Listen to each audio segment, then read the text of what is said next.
right, fellow babies, welcome back to Pachter Factor on SIFTD.net. I appreciate it if you have signed up as a Patreon patron.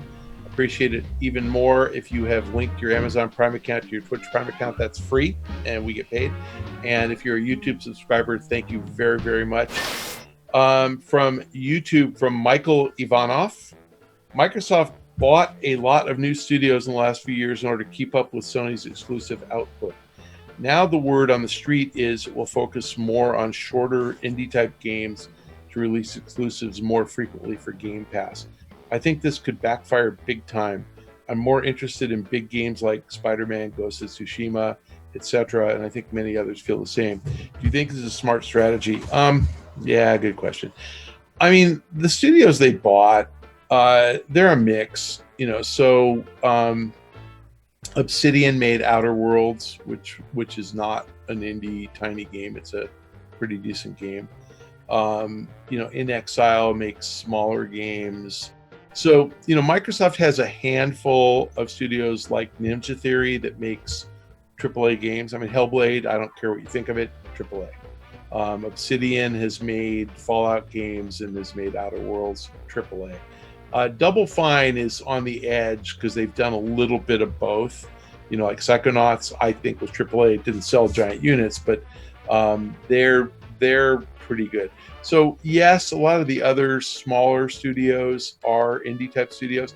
I think you're right. Microsoft's going for quantity over quality, but not in lieu of quality. So quantity is obviously a bigger number of the studios they bought are making smaller games, but they're not all. So they certainly have 6 or 7 internal studios now that can make AAA games. And you kind of assume if they're on a normal 3 or 4 year development cycle, they're going to have 2 big releases a year. I think that's their plan. Does Sony do more than that? I mean, I guess maybe 3. Sony doesn't do 10. And some Sony games like Gran Turismo comes out every 8 years, 10 years, like not very often. So I agree with you. Sony has had bigger successes in the last 5 years, and I think that's why Microsoft went on their buying binge. I don't think Microsoft is done. I answered a question on an earlier episode about Warner Brothers Interactive.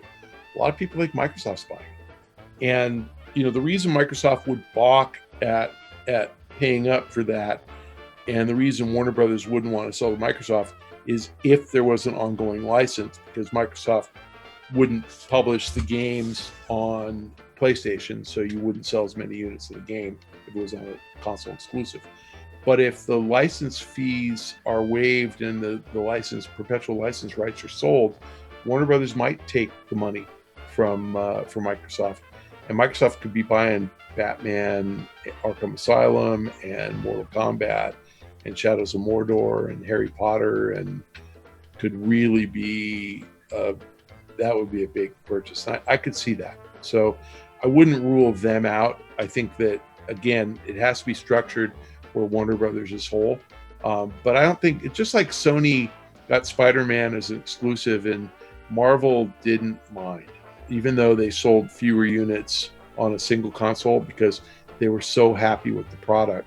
I think Warner Brothers might allow Microsoft to do it on a single console if they got paid up front for the license fees. So I wouldn't abandon Microsoft quite yet. But when you say you think this will backfire, if you're more interested in games like Spider-Man and Ghost of Tsushima, what do you care? You're going to buy a PlayStation, and who cares? So they aren't trying to win you over. They're trying to keep their Xbox fanboys happy. And I think they're going to have enough content to keep them happy. Thank you for joining us on Pachter Factor on SIFTD.net. Thank you for being a Patreon patron. Thank you for linking your Prime account to your Twitch Prime account. Thank you for being a YouTube subscriber. And thank you for following me on Twitter at Michael Pachter. See you next time.